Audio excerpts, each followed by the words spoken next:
am Sean Kay. And I am Sean Kay. And welcome to episode 4, battle number 4 of Who Wins. Today it's Hellboy taking on Rogue from the X-Men. Sean Kennedy is back. How are you, my friend? I'm alright, thank you. How are you? I'm not bad, and I feel like you need to give us an excuse as to why you've not been here the last couple of weeks. I mean, it's fine doing it myself, but explain yourself. I don't know what to say. I mean, it was Mother's Day last week, so... Yeah. I'll let you off for that. But, well, your house is a bloody pain to get to, mate. That's all I'll say. What does That's not an excuse, is it? I had to cycle here, and it's an hour. Well, I'm just saying, I get the feeling that most people that watch this video probably preferred... Did you even watch the last couple of episodes? You watched the last couple of episodes? I may have seen a bit. Because if you haven't... if you had, I have to do my revision. If you had, you would know that you've been replaced by a little plush Pikachu toy. I don't know if you noticed that. And I'm just saying... That's how easy it is to replace me, then. Well, exactly. Okay. I'm just saying I think people might prefer that to you. So, I mean, just throwing it out there. Well, I'm not gonna go Pika anytime soon. And if you try and cuddle me, I may run away. Well, just saying. If you don't want Pikachu replacing you on a permanent basis and get even more popularity than he's already got, keep turning up. Okay. Just saying. Yeah. Yes, today's episode, as you can see, we're both wearing Superman t-shirts. That was just coincidence. There's no bias on this show, although, quick mention, Batman v Superman, are you looking forward to it? I am, yeah, very much so. Are you, what side are you on?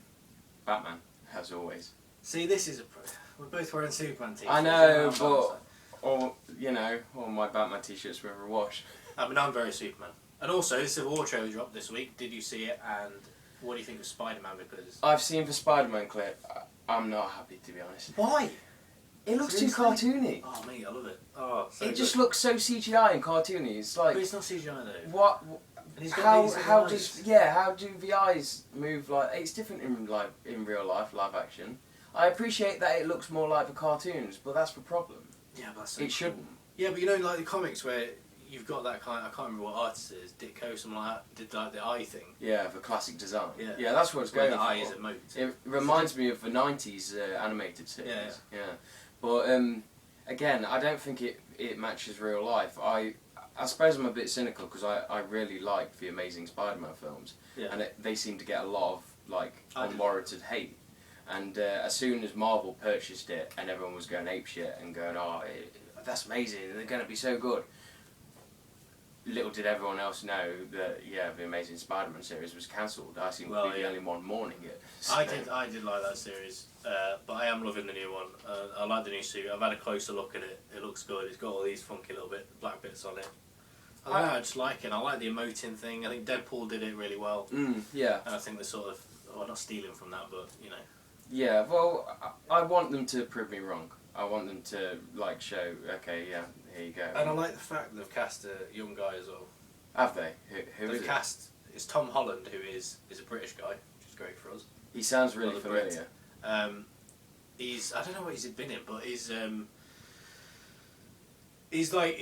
pretty young. I don't know how old he actually is, but basically we're going to get a Spider-Man in these films who is actually 60, actually a high school student. Well, that was, again, like Andrew Garfield. Well, yeah, but Andrew Garfield's like a 30-year-old bloke playing a 16-year-old. This is... Was he? Well, he could afford me. He's pretty across as very young. He's at least 20-something. Yeah. But, whereas this guy's actually that young. Okay. And obviously you can tell, when he says the thing in the trailer and stuff, you can kind of tell he's that youth. But I don't mind that, because I like that. Yeah, I heard that's what they were going for. Do it. Let's shut up about that, because we need to get on with this one about. Yeah. Very exciting news this week. And today's battle is battle number 4. As I say, 1, 2 and 3, still vote for them. They're still open to vote. Daenerys versus Katniss was battle 2. Buffy versus Witchblade and Hulk versus Martian Manhunter still open for voting and whatnot. But yeah, let's get into this. Hellboy versus Rogue. Today I'm taking Rogue, you're taking Hellboy. I'll let you start because we drew Hellboy first. So okay. Yeah. Last week, so... first of all, I do apologise if my eyes shift towards my leg, because I have some notes. My short-term memory is very crap. But, that's alright. Yeah, so... yes. Well, yeah, we'll sort of introduce the characters and stuff, and talk a bit about their abilities and malarkey. So Yeah. I'll let you get on with it. Well, really, my main experience of Hellboy is from the films. However, I have read a little bit of the comics here and there, just like little, little sections and clips and stuff. So basically, it's a superhero comic series by Mike Mignola. It was introduced in 1993 and published by Dark Horse Comics. Basically, it's about a well-meaning demon who was summoned from hell to Earth by Nazi occultists in 1944. And this demon was found by Allied forces and taken in by Professor Trevor Bruttenholm, which I had to write down. There's no way I can remember that name. Professor what? Trevor Bruttenholm. Is that his name in the film? It might be. I remember him having a foreign name. I've not seen the film for fucking ages, but yeah, I can't remember what his name is, but yeah. Okay. Yes, he treats him like a father figure, and just like what happens in the film, his father figure does die at some point, and him and the rest of this team, the BPRD, the US Bureau for Paranormal Research and Defense, they're basically like a team of agents, all with unique abilities. Like one can control fire, and one can is kind of like a fish man and stuff like that. But yeah, because you've got Abe Sapien, who's a fish guy. Yep. And then what's the name of Liz, isn't it? Liz.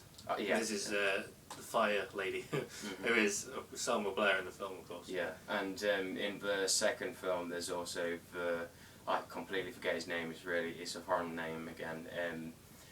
The guy is like made of gas. He's like a ghost or a gas-ish. What's his name? Entity. I can't remember now. It's been a while since I've seen it. Might be like something like Von Krampt or something like that. Although I noticed that there was a villain character called Von Krampt or something. So I can't remember. Yeah, but yeah, basically, so he's a demon with the horns.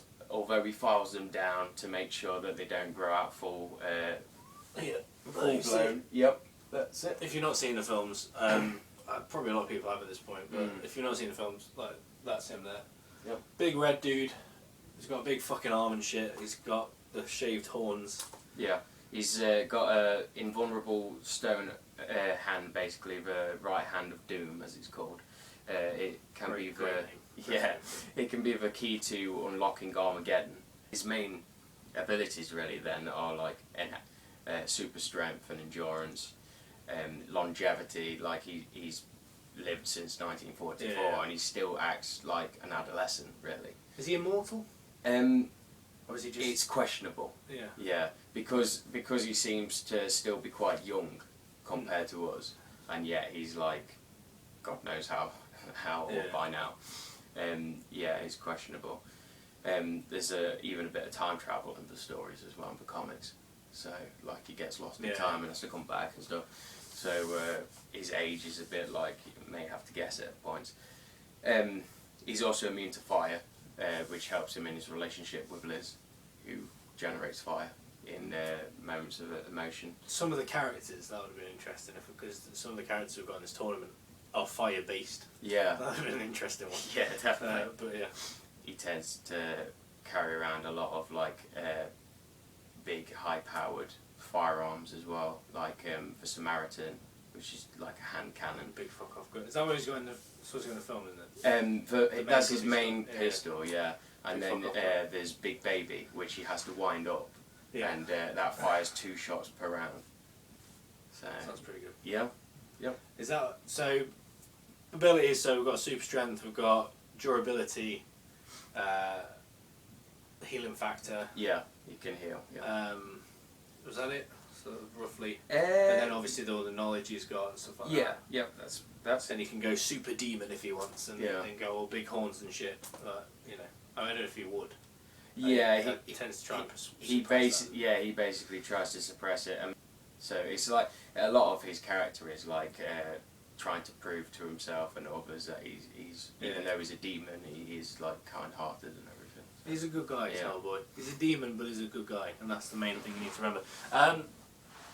We'll move on to Rogue then. Yep. So Rogue, who is on this screen somewhere, we've got a sort of an X-Men comic at the back. Again, I couldn't find one with like Rogue just sort of the main figure in the thing. I've got like comics in the cupboard over there behind the camera, but it would take ages to look through them, so I can't find it. But yeah, we've got an X-Men comic there, Hellboy the film's there to represent them, a bunch of pop figures. They don't do a Rogue one, which is really annoying, actually. Well, Rogue's on the screen right now. Well, she's on the screen, Yes. but yeah, I've got like all these X-Men pop figures, and they don't, as far as I know, they don't do Rogue. I've not seen Rogue. So Rogue is an X-Men, or an X-Man rather, she is a mutant. She debuted in 1981 or 2, I'm not sure, because when I looked it up it said 1982, but she debuted in Avengers Annual number 10, which came out apparently in November 1981, so I don't know where the confusion is there, but 81 or 82, one of those, early 80s. She debuted, originally Rogue came into it as a villain. The whole story is that she grew up and she ended up getting adopted by Mystique, who is another character, who's represented by a nice little pop figure there, the Blue Lady, played by Jennifer Lawrence in the current films. She was adopted by Mystique, and of course Mystique at that point was evil, part of the Brotherhood of Mutants, so she sort of initiated Rogue into the Brotherhood of Mutants. And Rogue was there for a while, and then eventually she ran into Miss Marvel, ended up going to the good side, joining the X-Men. In terms of like power sets, she's a bit of a weird one, because I'm going sort of based on her current powers. Basically, originally she has the power to absorb other people's powers. Basically, she can absorb other people's powers, other people's psyches, memories to an extent. But as I say, originally she absorbed Miss Marvel's powers, who's another Marvel superhero, but she retained them. So she retained Miss Marvel's powers, and she had Miss Marvel's powers like forever, basically. So she could absorb other people's powers, but Miss Marvel's were always there, which is why in a lot of sort of media, like the X-Men animated series and things like that, she can fly. So in that she can fly, she's got super strength and stuff. That comes from the Miss Marvel thing. But later on, I'm not sure what date it was that they changed it, but in more of the recent comics they changed it so that she hasn't got that innate ability. So she is just basically a normal girl with this ability to absorb powers whenever she touches someone. Obviously it's a big thing in the comics and stuff, and in the films as well. Obviously the fact that she can't really touch anyone, because if she touches someone she absorbs the power, and so it's that awkward thing that creates difficulty in her relationships with like Gambit and whatnot. But recently in more recent comics she has got control of that, so it's not kind of an automatic thing. She can control when she absorbs powers. She can choose when she does and things like that. Okay. But basically the powers absorb depending on how long she touches them. So if she touches them, the longer she touches them, the more she absorbs power from them, and obviously as she's getting stronger they're getting weaker, so they're losing their abilities and whatnot. Which obviously could play a big part in this battle. That's pretty much it for Rogue. In the very recent comic, she actually absorbed the powers of Wonder Man, which is another Marvel superhero. And again, like the Miss Marvel thing, she retained them. So at the moment I don't know if it's right now in the comics, but I think she's currently got like super strength and flight and all that sort of stuff again. But we're not going for that version because it's only been going for a bit, so it's like it might just fade away. It might just be a storyline thing where in a few months it'll end and stuff. So I'm going to say before that. So she's a normal girl who can absorb people's powers, basically. So she doesn't have the innate ability for super strength, super flight, whatever. Just because that's sort of the most recent incarnation I think people will relate to, as it were. That's pretty much all I can say on Rogue, to be honest, in terms of the abilities and stuff that she can do. Yeah. Let's discuss the battle then, I guess. What's going to happen in this battle? Why is Hellboy going to win? Tell me why is Hellboy going to win. Well, I think the biggest factor here is basically that in order for Rogue to be able to have any kind of basically benefit for her, any kind of pull to the fight, she's going to have to touch Hellboy. And she's going to have to get close to him. Well, this is why I'm struggling with the whole Rogue argument for this one, because, like I say, she has to get close. She has to get close. And, is she going to be able to get close before Hellboy just takes her out? That's the problem. Yeah. But as I say, if she can get close, obviously she can drain the power of Hellboy. But how much would she be able to drain it? Yeah. Like, where's her advantage going to come from? Like, well, I suppose she can bring firearms into the fight, because I think I've seen her use guns and stuff before. So I think I have as well, actually. She could do that and sort of have that range attack, but again, she still needs to get in close to really stand a chance. And the reason we're doing the draw is because sometimes it will be uneven. Yeah. So yeah, that's just the way it I goes. mean, this is the thing. I wouldn't say this is uneven, but it's only uneven if Rogue can somehow get in contact with Hellboy, it becomes a more even fight. Yeah. Like, if we gave Rogue her other powers, like when she had the power of flight and super strength, it'd be a lot more even. But because we're going with this incarnation, it's going to be a lot more difficult for Rogue to, get a footing. Yeah. Well, we was saying earlier, weren't we, that basically if she was able to absorb powers from him, like what would she absorb? And we was saying, probably like the super strength and endurance. And the immunity to fire, and probably like because she absorbs memories and psyche, that she'd probably like learn more stuff about like magical languages and the knowledge of the occult and stuff like that, which she may be able to use to some extent. That's what I was thinking. Like, if she could get if she can get the memories of Hellboy, she might be able to find out. I mean, the weaknesses she might be able to. I don't know if Hellboy has particularly any weaknesses. No, not. But then, like I say, supernatural yeah. knowledge that may link to things like spells she can use. Mm-hmm. Like, obviously, I don't read the Hellboy comics, so I don't know what there is in that world that could help particularly. Like, well, there's plenty of supernatural villains that it's come across that have been able to like inflict damage on him and cast spells and stuff. So maybe he knows some of them. I've seen him like use some relics before as well. Maybe he's got a relic on him that she could somehow like grab off him and use herself when she's touched him once or something. I think it is a crucial turning point, basically, isn't it? When she touches him, then she does have a good pull. I would like to think that this battle would go that way. I don't want it to, like, just for the sake of the battle itself. Yeah. I would want it to be kind of she gets some sort of touch on him. Because that's basically where the battle properly starts. Well, exactly. Really? If she can, we've got a proper battle on our hands. It's Hellboy versus Hellboy's powers, basically. Yeah. And that is, it's kind of like who can use it in, I don't know, a smarter way, I guess. Yeah. To their advantage.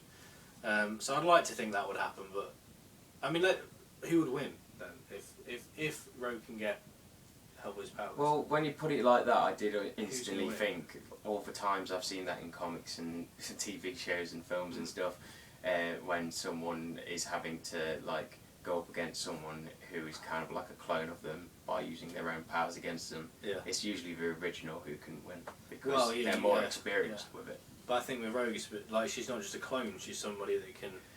Absorb she's someone who has absorbed powers from different people before, so she's maybe more adept at learning faster. And she's her own person with her own strengths and her own sort of intelligence and whatnot. She probably has like absorbed powers from people similar to Hellboy before in the Marvel universe. Oh, definitely. So she'd know what she's doing. With those powers, but I don't know. I think probably. If Rogue can't get a handle on Hellboy, and Hellboy can somehow take her out beforehand, then it's a very uneven fight, but I think it becomes incredibly even if Rogue gets a hold of him. Yeah. That's basically where I'm sort of sitting on it. I couldn't even tell you who would win if they were evenly matched. I wouldn't know. So. Well, fuck it, it's not up to us. It's up to you guys. So, we've said our bit, we've said what we think. Sort of. But yeah, it's up to you guys, so please vote in the comments below. Literally, you put the name of the person you think is going to win. Obviously, you can put more if you want. You can say why they're going to win, whatever the hell you want. But yeah, put it in the comments below. That's how you vote. I've started getting on Reddit recently and posting things on there. So I might use them for the votes as well. Okay. So that's a possibility. So if you ever see the links to these videos on Reddit, if you ever go on Reddit, get involved on there as well. Comment on there. But yeah, it's up to you. Who's going to win? Hellboy or Rogue?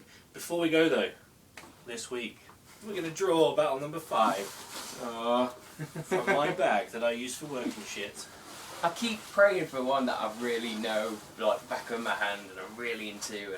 Well, I mean, they're there, so yeah, it's a matter of time before one of them pops up. Not to say that I haven't enjoyed the characters so far, but, you know. Right. Well, hang on. Well, you pick one as well. Okay. Go on. So, right, first one then. This week.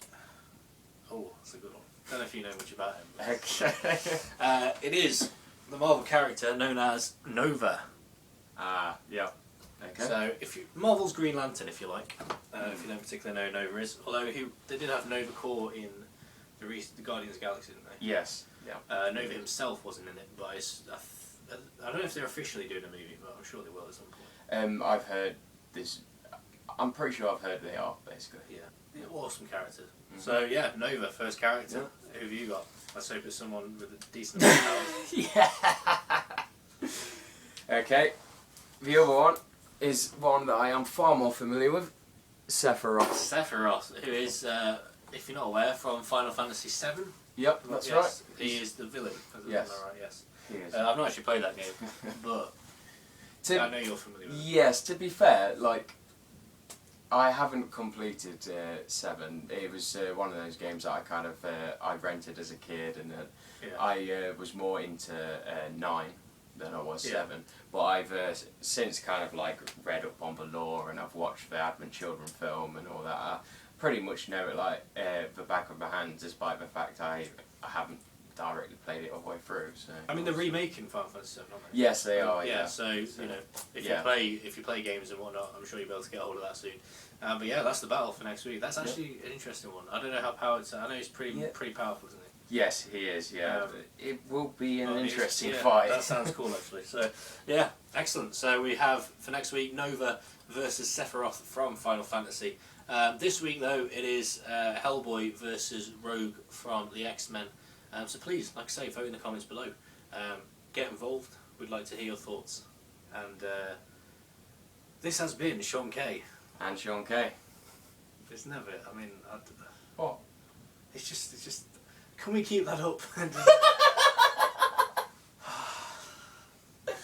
Of what? What do you mean keep what? I don't know if it sounds good. I feel Sean like K and Sean K. You know, I mean, I like it, but. Why don't we do a bit of like Sean K and then I go, look, just call me Mr. Kennedy. So, call me Kenna K. We'll do a little bit. Yeah. A little standard bit. Why don't we just include this in it? It'll be fine, we'll work it out.